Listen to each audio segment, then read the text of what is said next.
Pues sean todos bienvenidos, hermanos, paz a vosotros. Es una gran bendición saludarles en esta hermosísima mañana.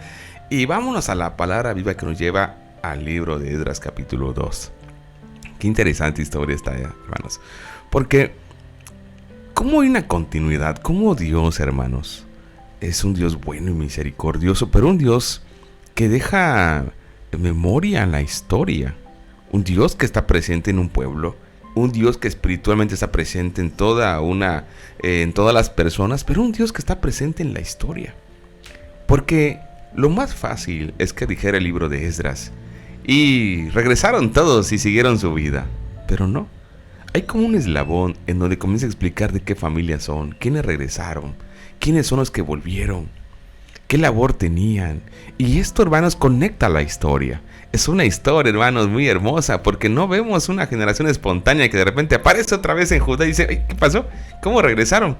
No, hay un hilo que conecta, hay un hilo que nos muestra que hay una continuidad en el plan de Dios. Hay un hilo que nos muestra que Dios, hermanos, tiene todo bien trazado y sus planes son perfectos. Y esto nos muestra un Dios, hermanos, que controla la historia, pero que también, hermanos, en su misericordia no permite que esa continuidad se pierda. No permite que este pueblo desaparezca. No permite que este pueblo sea diluido. Al contrario, este pueblo, hermanos, regresa, pero no solamente regresa así de la nada. Regresa, hermanos, sabiendo que hay una historia que hay que continuar, Carlita. Así es, hermanos. Este capítulo 2 de este libro de Esdras habla sobre familias que tuvieron la bendición de regresar y que tuvieron la bendición de regresar a esta tierra que Dios ya había pactado con ellos. Y aunque ellos estuvieron en Babilonia muchos años, Dios mantuvo esa promesa. Y aquí en este capítulo 2 de Esdras vamos a ver a familias, como bien dice Josué, que regresaron, cantidades, porque habla de números de familias, quienes regresaron, qué hacían o de dónde estaba su origen. Nunca se perdió la historia de este pueblo, hermanos. A pesar de que estuvieron 70 años en Babilonia, Dios mantuvo viva la historia, viva a este pueblo, aún ellos siendo exiliados en otros lugares, en este caso Babilonia, y algunos de ellos pues ya esparcidos. Pero estos que regresaron, hermanos, vemos a un Dios que los mantiene vivos, por decirlo así, mantiene viva la historia de este pueblo con él, desde su éxodo de Egipto hasta este momento, que es una salida que ellos tienen de Babilonia para regresar a esta tierra y construir el santuario. Realmente en este capítulo, hermanos, si ustedes tuvieron la oportunidad de leerlo, vemos a un Dios que está presente en todo en la vida del ser humano, y estuvo presente en la vida de este pueblo que está regresando. Así como está presente en la historia de este pueblo, está presente en la historia de su vida y de la mía. Pero vamos a irlo viendo, hermanos, qué familias, porque me pareció muy interesante la cantidad de gente que regresó. No todos regresaron de golpe, definitivamente que no, fueron regresando, pero estos que regresaron tienen una historia con Dios, hermanos, y de eso habla hoy para mí este capítulo. El Dios que está presente en la historia de mi vida y en la de usted. Así es, hermanos, así que nos damos cuenta que en este capítulo se inicia la historia del grupo principal de repatriados. Ya vimos en el capítulo anterior que se menciona un edicto y que a través de ese edicto ya se empiezan a tomar, por así decirlo, manos a la obra, hermanos, en cuanto a regresar a su tierra, regresar a Jerusalén. No obstante esto, hermanos, nos damos cuenta que no fue un regreso de golpe, fue un regreso poco a poco. Primero llegó un grupo, luego otro grupo, y que finalmente, hermanos, así se fue formando nuevamente la nación que había sido exiliada. Así que nos damos cuenta en este capítulo número 2, hermanos, que se inicia este grupo que fue liderado por Zorobabel y por Josué. Josué es un descendiente de sacerdotes, y ya el rey es Darío, ya no está Ciro, ya Darío es quien está gobernando ahí en Babilonia. Sus líderes son el príncipe Zorobabel y el sacerdote Josué. Así que, hermanos, el laborioso esfuerzo de empadronamiento, porque qué complicado es hacer todo este recuento, revisar de qué familia son, de qué linajes son, a qué tribu pertenece. Es una labor titánica, súper sorprendente, Carlita. ¿Cómo llevaron un control? Ya ni el registro civil, que siempre te cambia el nombre cuando te... Bueno. Y te das una espera. Bueno, no hablamos de esas cosas. Pero hermanos, aquí se manifiesta un largo registro que tiene varios objetivos. Primeramente civil. ¿Cuántas personas están? Económico, porque también, hermanos, iba a revisar esta parte. Y por último, religioso. Porque iban a construir un templo, iban a formar y forjar una nación a partir de su relación con Dios. Entonces, la lista, hermanos, que se manifiesta en el capítulo 2 no pretende ser completa ni exhaustiva. Es decir, no recoge a todos los habitantes de Judá de entonces, ni tampoco de los que vinieron en la época de Nehemías y de Esdras, hermanos. No, es un cálculo aproximado. Porque recordemos algo, hermanos, porque habían quedado personas también en Judá. Recordemos que los de clase baja quedaron en el campo trabajando. Habían extranjeros también que quedaron, hermanos, que no fueron llevados cautivos. Así que nos damos cuenta, hermanos, que este número es un número aproximado, pero que finalmente el objetivo principal de este relato es darnos cuenta, hermanos, cómo Dios cumple su promesa y cómo ellos también, hermanos, toman este desafío de volver y de hacer algo con este pueblo, Carlita, que había sido destruido, que estaba en momentos muy complicados y que requería mucho ánimo y entusiasmo para ser reconstruido. Así que el nuevo pueblo de los repatriados, hermanos, garantiza la continuidad con el paso que se hace necesario, Carlita, porque se requiere apuntalar un presente. Pero ellos seguramente en la generación próxima van a decir: ¿y cómo regresaron nuestros antepasados? Volvieron así, ¿no? O sea, hay un registro de este nuevo éxodo y hay una continuidad en esa historia, hermanos, porque esto no se pierde. Esto continúa así, hermanos, como ustedes y yo continuamos con el evangelio que recibimos de nuestros padres, de nuestros abuelos, y somos ese eslabón que continúa, y nuestra labor es hacer posible que la generación que venga también continúe y no se exilien, no se pierdan, no olviden del Dios que ha llamado desde sus abuelos, bisabuelos, quizá de sus padres, y nosotros también, hermanos. Así que nos damos cuenta, hermanos, que hay una raíz que continúa, una raíz que permite que este pueblo se siga sosteniendo, que es una raíz hermosa, son el pueblo de Dios. Dios los creó, Dios los hizo, Carlita. Así es, vemos esta parte, hermanos, de este registro que van teniendo, y ya no solamente salen de Babilonia nada más así, hermanos, tienen un orden, porque eran muchísimos los que fueron regresando de manera paulatina, y vemos esta parte, que este registro tenía un sentido para ellos, tanto civil, económico, de ver de qué familia, de qué tribu, porque eran ya varios, hermanos, 70 años fueron muchas generaciones que empezaron a nacer y crecer en un país extranjero, y para ellos era importante tener el control y saber el registro de qué familias estaban regresando. Y aquí vemos que Dios nunca permitió que la historia de ellos se perdiera.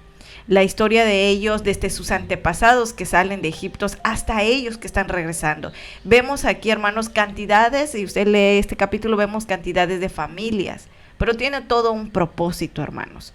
Tiene un propósito de que ellos sigan manteniendo no solamente la línea de su descendencia, sino la relación que tienen con Dios. Porque realmente si ellos regresan es porque Dios mantuvo su promesa, mantuvo su pacto y los hace regresar a esta tierra que se les prometió y se les dio a sus antepasados. Pero sobre todo, tenía que haber este registro por las futuras generaciones que iban a seguir, de saber que ellos estuvieron en Babilonia, pero ahora regresaron. ¿Y cómo regresaron? Y a veces da como el interés de tu árbol genealógico. ¿De dónde vengo? ¿Quiénes son mis antepasados? Exactamente. Y esto era el propósito por el cual ellos tenían que estar censados en esta parte.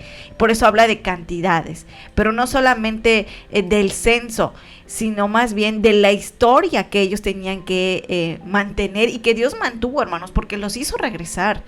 No todos, pero la gran mayoría estuvo ahí presente, y para ellos era importante que este registro continuara, porque no solamente de decir vengo de tal tribu y de tal familia, sino hay un Dios que se hizo permanente y se hizo presente en la vida de mi pueblo, en la vida de mi familia, y por eso yo sigo aquí.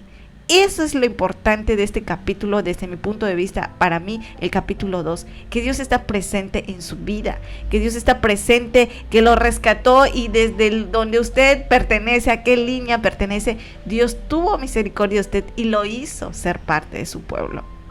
Así es, hermanos, así que estos que regresan, Carlita, estos repatriados, no son advenedizos, no son intrusos, sino descendientes directos, legítimos de los anteriores dueños, ¿no? Los que vivían, los pobladores anteriores de esa tierra del antiguo reino de Judá.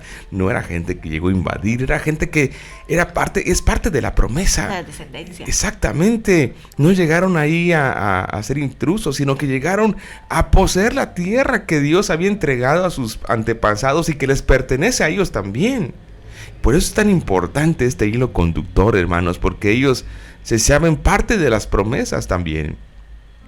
Y qué valor de muchos de ellos de regresar a un lugar que para nada, Carlita, era sencillo. El mirar cómo aún estaban escombros, aún estaba el muro destruido, aún estaba el templo destruido, o aún estaba el palacio en ruinas. Es decir, hermanos, no iban a regresar a vacacionar, iban a regresar a trabajar, a levantar este pueblo, esta nación.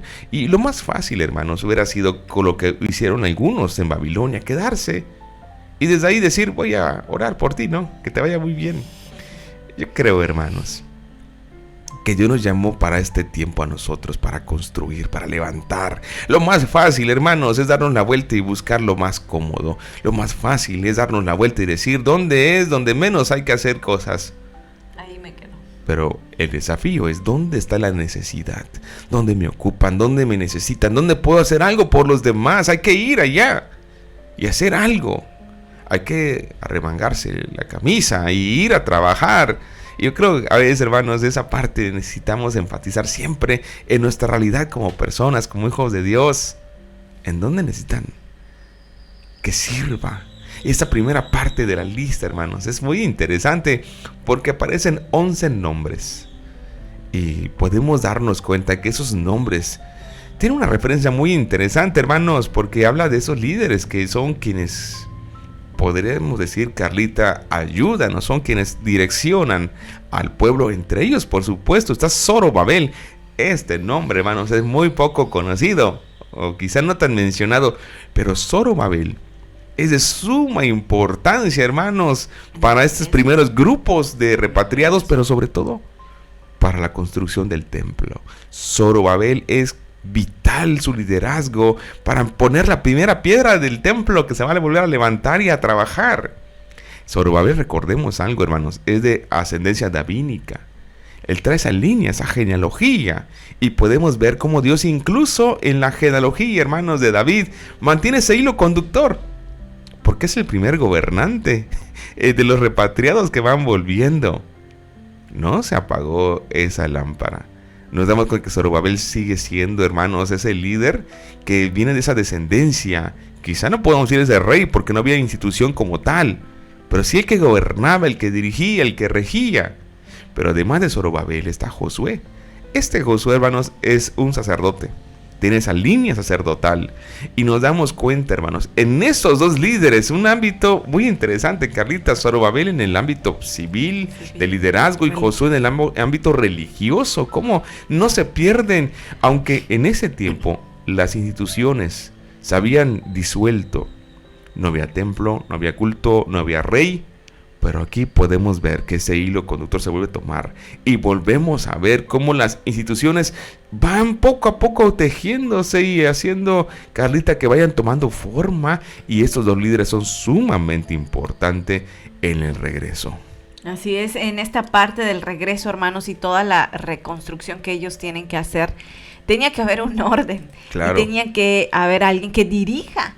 Y tanto Zorobabel como Josué tuvieron una función bastante importante en el regreso. Así es. Y cuando yo veo este capítulo y veo a estos dos personajes, tanto Zorobabel como Josué, la importancia que ellos tuvieron en la reconstrucción, en el regreso de una historia de este pueblo con Dios, del inicio, porque volvieron a iniciar, hermanos. Llegaron a una ciudad totalmente, a una tierra destruida, donde ellos tenían que trabajar, pero no solamente trabajar con un pueblo, con una generación que no nació ahí, pero que les pertenecía a ellos, y que realmente, como Josué comenta, eran descendientes de todos los que en algún momento estuvieron ahí y ya no pudieron estar.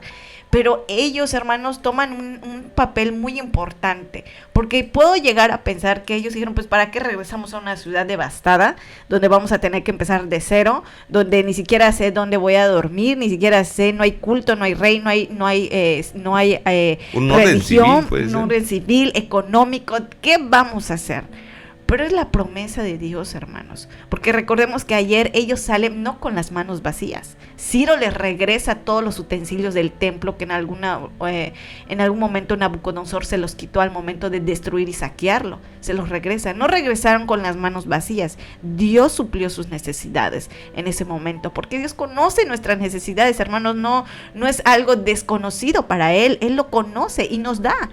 Y estos que regresan, estos primeros que regresan, hermanos, liderados por Zorobabel y Josué, Dios los empieza a utilizar para empezar a tener un orden tanto civil, religioso, económico, por eso el censo. Pero más que eso, hermanos, vemos cómo Dios sigue llamando a este pueblo para continuar la historia, porque iba a haber una descendencia y necesitaban esta descendencia saber cómo fue este regreso, qué es lo que se implementó. Así como estos que regresan, Crónicas les sirvió para contarles todo lo que nosotros ya habíamos visto.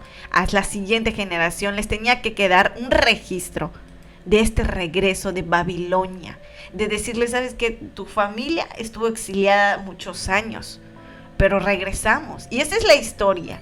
Y por eso es muy importante, porque es una historia con Dios, hermanos. Es una historia de un Dios que lo que promete, cumple. Es una historia de un Dios que no se olvidó de ellos, no los dejó ahí en el exilio, no los abandonó, sino los hizo regresar. A pesar de las situaciones que se presentaron, Dios en su misericordia los llama nuevamente. Y esa es la historia de nuestra vida con nuestro Dios, hermanos. Es maravilloso porque nos pone este capítulo número 2, una historia de un Dios lleno de amor, que no quiere que te pierdas, ni tampoco tu descendencia. Y es así con nosotros. Yo no sé usted su árbol genealógico, no sé, pero lo único que puedo ver es que hay un Dios que insiste en buscarte, que insiste en seguir presente en tu vida, en que quiere marcar una historia de tu vida con Él, de tu descendencia, de tus hijos, de tus nietos, de tus bisnietos. Y es lo que aquí yo puedo ver en esta parte de todos los que regresan. Ellos no se iban a quedar ahí permanentemente vivos, iban a tener una descendencia que necesitaban ellos tener, ¿cómo decir? Pues sí, en esa permanencia de Dios, de su fe, de su relación con Dios. Y es lo mismo con nosotros, hermanos. Y yo creo que este capítulo número 2 a mí me da, ayer que lo leí, digo, una historia de Dios con mi vida, de lo que Dios me alcanza a mí, de dónde me saca, dónde estaba yo. Y su misericordia me alcanza hacia Él, a ser parte de su pueblo, a ser parte de su familia, porque Dios los vuelve a traer hacia Él, hermanos, no los dejó. Si nos damos cuenta, este regreso, Dios dice, vengan conmigo, ustedes son parte de mi pueblo. A sus antepasados los saqué de Egipto y a ustedes los quiero aquí. Yo les di esta tierra. Y es lo mismo que Dios hace con nosotros. Ustedes son parte, son mis hijos, pertenecen a este reino, pertenecen a esta familia. Y aquí están mis promesas para ustedes. A Dios nos habla a nosotros ahora por medio de este capítulo 2, hermanos. No sé qué siente usted, pero yo siento una gran bendición y un privilegio que Dios me diga, no fuiste perdida, la línea donde tú vienes, yo la alcancé. Y aunque ellos no me conocían, pero yo te alcancé a ti. Entonces, hermanos, vemos toda una historia tan bonita, así como muchas veces tenemos una historia que platicar. Hay una historia que Dios tiene con usted y conmigo. Estar presente siempre, no ahora, sino en un futuro también. Este capítulo cierra con datos relativos a la repatriación, hermanos, como los grupos sin genealogía, que los hay, el censo total de los repatriados y sus caballerías, la colecta inicial y una noticia o un relato muy breve de la instalación que ellos hacen, que llegan ya y empiezan a trabajar en el templo. Dentro de esos grupos de repatriados, hermanos, hay dos grupos que me parecen muy interesantes, civiles, que ya lo vimos, pero también sacerdotes.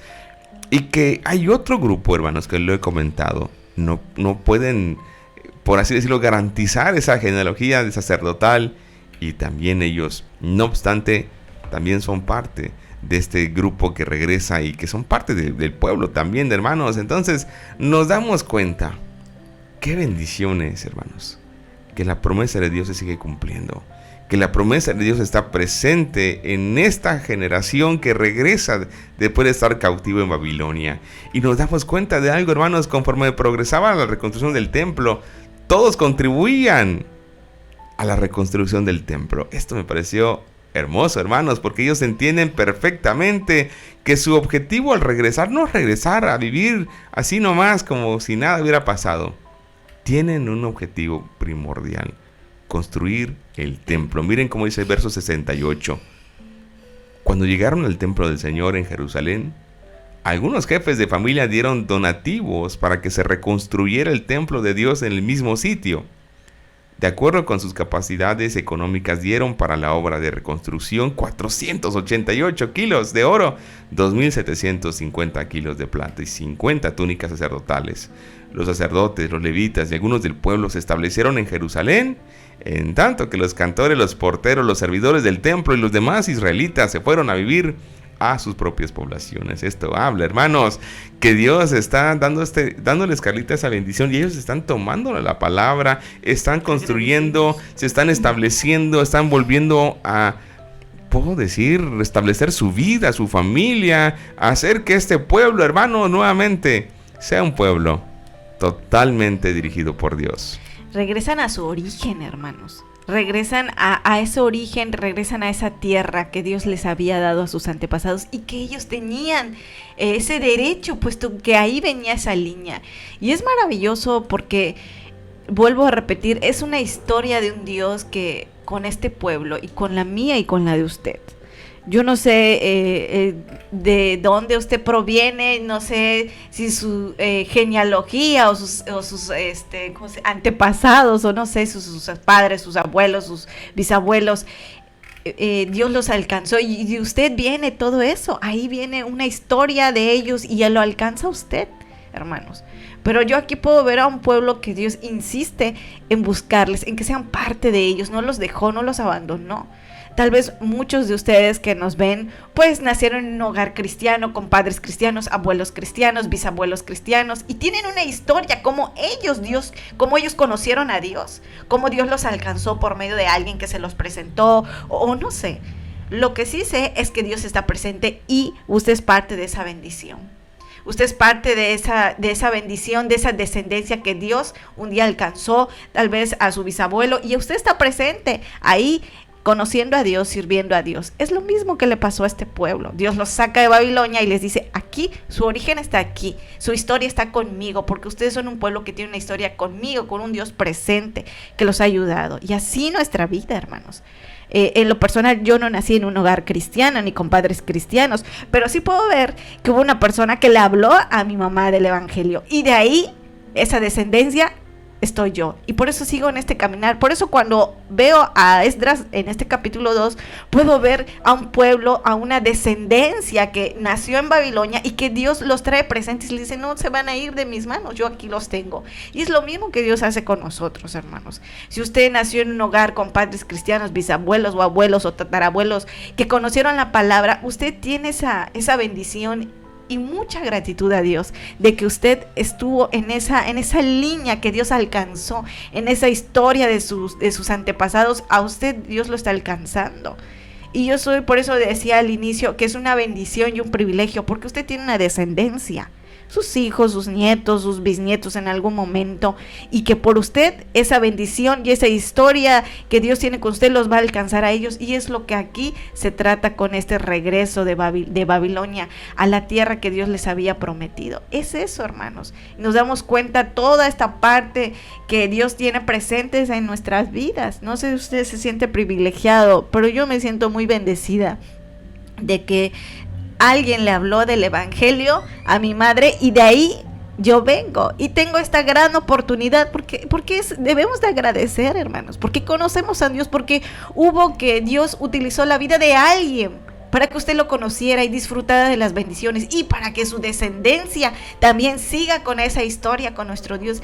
Es maravilloso ser parte del pueblo de Dios, es lo mejor que nos puede identificar, porque este pueblo estaba identificado, no eran como el resto de los pueblos, hermanos. Ellos tenían a Dios en sus vidas y como parte de la historia de ellos. Y así nosotros, hermanos, somos parte de la familia de Dios, somos parte del pueblo de Dios. Hay una historia de Dios con sus antepasados y con los de usted que lo ha alcanzado. Yo agradezco mucho a Dios esa gran oportunidad de que me ha alcanzado. Yo no nací en un hogar cristiano ni con padres cristianos, pero hubo alguien que nos habló del evangelio, y de ahí me alcanza a mí. Hay una historia que puedo decir, Dios me ha ayudado a seguir adelante. Agradezco a Dios el privilegio y la bendición de que en este caso mi mamá conoce y me lo enseña a mí, y así posteriormente. Así usted, hermanos, siéntase con esa bendición, porque hay una historia. Yo así lo veo cuando leí este capítulo 2, aunado a todo lo que ellos tenían que hacer, tanto civil, económico, porque tenían que restaurar a todo un país, mejor dicho, a todo un país.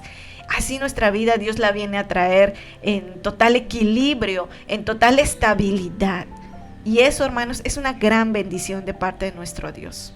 Así es, hermanos, así que qué gracia de Dios con este pueblo, pero también con nosotros. Cómo Dios cuida a este pueblo. Pero algo que llama mi atención, hermanos, es como este pueblo, aún exiliado, se vinculaba aún con Dios. Hay salmos que me conmueven mucho cuando dicen: nos recordamos de nuestra tierra, nos recordamos de la libertad que había ahí, pero algún día Dios nos hará regresar. Hay un anhelo en ellos y Dios lo cumple. Quizá tengamos genealogías creyentes, pero quizá, hermanos, seamos el único creyente.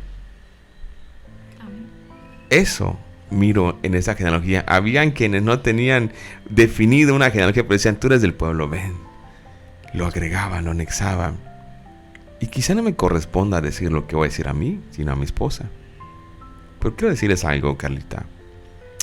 Carlita habla de algo. Su mamá conoció a Cristo cuando ella era pequeña, y mi suegra creyó en Cristo ya siendo adulta. Ella entrega su vida a Cristo y muere en el evangelio. Y pareciera ser, hermanos, que ahí quedó todo. Pero hace un año que vino mi suegro aquí a vivir a la casa, nos dispusimos a compartirle de Cristo, llevarlo a los cultos. Un hombre de 80 años. Hace unos días hablábamos con él, y mi esposa le dijo: ¿tú crees en Cristo, papá? Sí. Porque para esto mi suegro dijo: me quiero bautizar. Ya no van a bautizar porque hubo mal clima el fin de semana pasado y no lo llevamos. Y me dijo: ¿y ya no van a haber bautismos? Le dije: sí. Mi esposa le dijo: ¿tú crees en Cristo? Le dijo: sí, creo. No sé cuántas veces o cuántos años mi suegra estuvo orando para que mi suegro se convierta. Pareciera ser una misión imposible, porque les digo algo: mi suegro ni siquiera era creyente ni católico, era ateo. No creía en Dios él. Y cuando él dijo: sí quiero, me conmoví mucho, porque esta generación hace a la inversa. Mi suegra guía a mi esposa guía a su padre a acercarse a Dios y salir de ese exilio y conocer y ser parte del pueblo de Dios. ¿Y saben qué, hermanos? No sabemos cómo Dios se mueve ni cómo actúa. Hace un año que llegó aquí enfermo. Lo que buscamos era que viva. Pero el plan de Dios era salvarlo. Era mucho más grande el plan de Dios. Y hoy vive no solo físicamente, sino que ha sido alcanzado por la gracia de Dios. Hermanos, el plan de Dios es mucho más grande que el de nosotros. Nos sorprende, nos supera. Pero créanme, cuando estamos alineados a sus propósitos, a sus designios, todo, absolutamente todo, obra para bien. Es para bien. Posiblemente en próximos días, no sé si mi esposa quiera compartir el testimonio, que se va a bautizar mi suegro. Y creo, hermanos, que es algo que a mí me conmueve muchísimo, muchísimo, porque Dios cumple sus promesas, no solamente con este pueblo, sino con nosotros también. ¿Qué sí se dan cuenta? Sí, hermanos, la verdad es que, ya que Josué lo comenta, es realmente motivo para mí porque, como bien lo digo, este capítulo a mí me hizo pensar en mí. Yo no nací en un hogar cristiano, pero a raíz de una separación de ellos, mi madre conoce el evangelio, pero mi madre estaba acompañada de una niña de 6 años que era yo. Y cuando ella acepta el evangelio, pues me lo transmite a mí, hermanos. Pero ella fallece hace 20 años, pero eso que ella hizo me alcanza a mí, el aceptar a Cristo en su vida me alcanza a mí como descendiente de ella. Y mi papá ni siquiera era un hombre que tenía una fe en la religión popular, porque no la tenía, hermanos. Él tenía su idea de que la religión y Dios era pues una forma de controlar y manipular a las personas. Y por eso digo que digamos que mis antepasados no tenían una fe. En el caso de él, no creía en Dios. Leía mucho. Ahora por su edad casi ya no. Pero yo recuerdo bien que leía bastante. Pero no, en Dios no era su... Y yo recuerdo que mis primeros 6 años de vida, nunca me hablaron de Dios. Nunca me llevaron ni siquiera a las prácticas de la religión popular, porque en ese momento él con esa postura pues no se permitía hablar de Dios.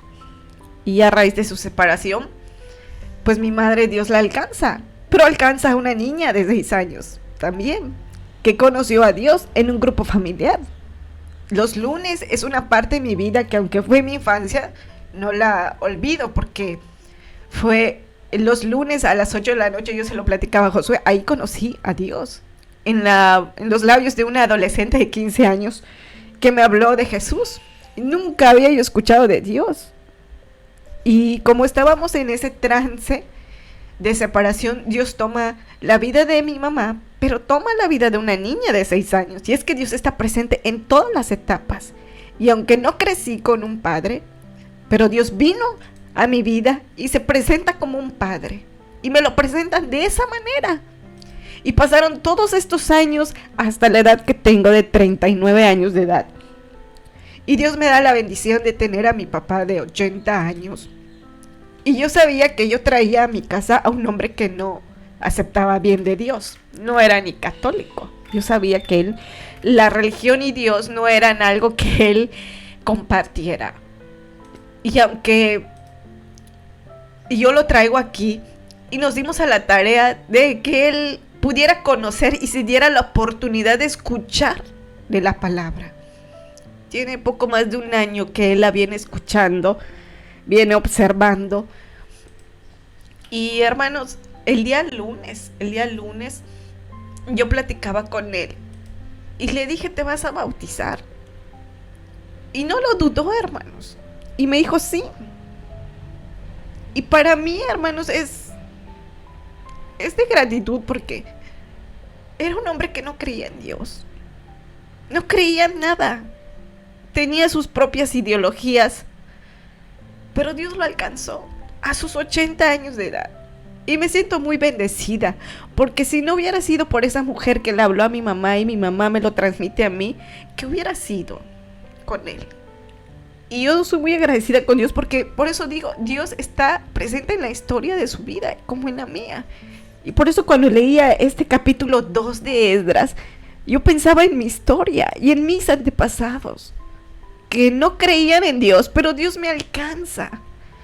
vino una mujer que se dedicaba a vender cenas en la noche y vio que había una mujer que había perdido su matrimonio, pero que tenía una niña. Y empieza a compartir el evangelio. Y pasan los años y uno sigue aquí. Pero Dios tiene el control de las cosas. Y alcanzó a mi papá de 80 años. Y le digo, ¿entiendes qué es lo que vas a hacer? Y me dice, sí, sí sé qué es eso. Ya lo entendí.